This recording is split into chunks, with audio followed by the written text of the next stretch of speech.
अहंकार और संस्कार में यही फर्क है। अहंकार दूसरों को झुकाकर खुश होता है और संस्कार स्वयं झुक के खुश होता है। कांटों पे चलकर फूल खिलते हैं, विश्वास पर चलकर भगवान मिलते हैं।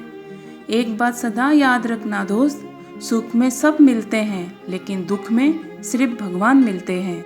नीयत साफ हो और मकसद सही हो तो यकीनन किसी न किसी रूप में ईश्वर भी आपकी मदद करते हैं। किसी का सरल स्वभाव होना उसकी कमजोरी नहीं बल्कि उसके माता पिता द्वारा दिए गए वह संस्कार है जिसका वह बखूबी पालन कर रहा है।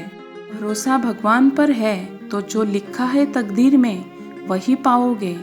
भरोसा खुद पर है तो भगवान वही लिखेगा जो आप चाहोगे।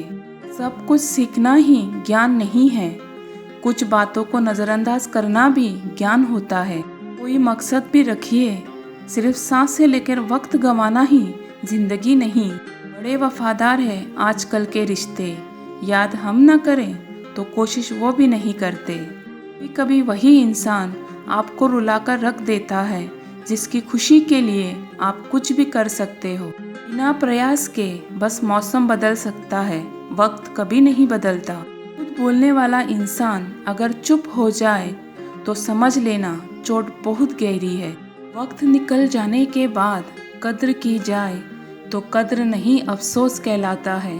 तुम्हें अंदर से बाहर की तरफ विकसित होना है। कोई तुम्हें पढ़ा नहीं सकता, कोई तुम्हें आध्यात्मिक नहीं बना सकता। तुम्हारी आत्मा के अलावा कोई और गुरु नहीं है।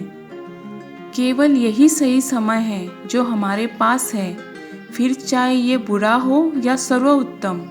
उड़ने में कोई बुराई नहीं, आप भी उड़े लेकिन उतना ही जहाँ से ज़मीन साफ दिखाई दे। सभी जीवों में केवल इंसान ही पैसा कमाता है और कितनी अजीब बात है कि कोई जीव भूखा नहीं मरता और इंसान का कभी पेट नहीं भरता। हुनर होगा तो दुनिया खुद कदर करेगी। एड़ियाँ उठाने से किरदार ऊंचे नहीं होते। तरक्की का सिर्फ एक ही रास्ता है, कभी पीछे मुड़ के न देखना। यदि आप सफल होना चाहते हैं तो अपना ध्यान समस्या खोजने में नहीं, समाधान खोजने में लगाइए। ना किताबों से जो पढ़ाई सीखी जाती है उसे ही जिंदगी कहते हैं। दुनिया की सबसे खतरनाक नदी है भावना, सब उसी में बह जाते हैं। यदि आपके अंदर करने की इच्छा है तो आपके लिए कुछ भी इम्पॉसिबल नहीं है।